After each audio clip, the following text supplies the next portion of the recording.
कबूतर का जोड़ा और शिकारी। पंचतंत्र। एक जगह एक लोभी और निर्दय व्याध रहता था। पक्षियों को मारकर खाना ही उसका काम था।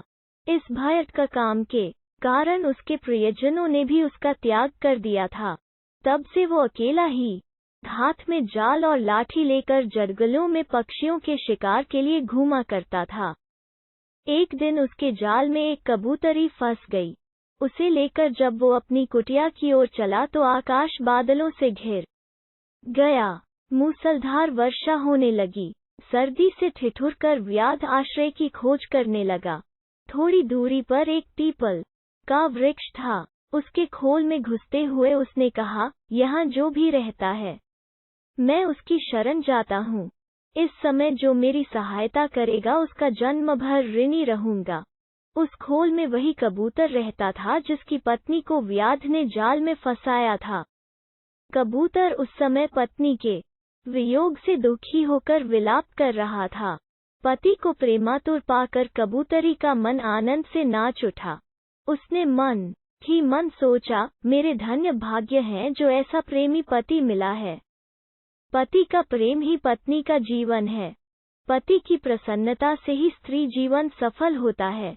मेरा जीवन सफल हुआ, यह विचार कर वो पति से बोली, पतिदेव, मैं तुम्हारे सामने हूँ। इस व्याध ने मुझे बांध लिया है।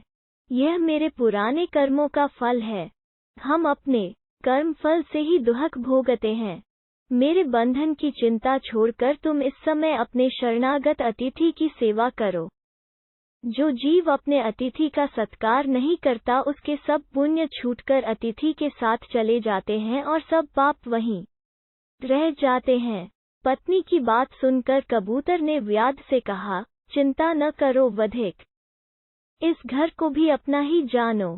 कहो, मैं तुम्हारी कौन सी सेवा कर सकता हूँ? उद्धरण चिन्ह। व्याध, मुझे सर्दी सता रही है, इसका उपाय कर दो। कबूतर ने लकड़ियां इकट्ठी करके जला दी और कहा, तुम आग सेककर सर्दी दूर कर लो। कबूतर को अब अतिथि सेवा के लिए भोजन की चिंता हुई, किंतु उसके घोंसले में तो अन्न का एक दाना भी नहीं था। बहुत सोचने के बाद उसने अपने शरीर से ही व्याध की भूख मिटाने का विचार किया। यह सोचकर वो महात्मा कबूतर स्वयं जलती आग में कूद पड़ा। अपने शरीर का बलिदान करके भी उसने व्याध के तर्पण करने का प्रण पूरा किया।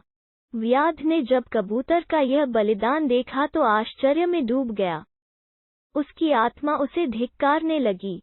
उसी क्षण उसने कबूतरी को जाल से निकालकर मुक्त कर दिया और पक्षियों को फंसाने के जाल व अन्य उपकरणों को तोड़ फोड़ कर फेंक दिया।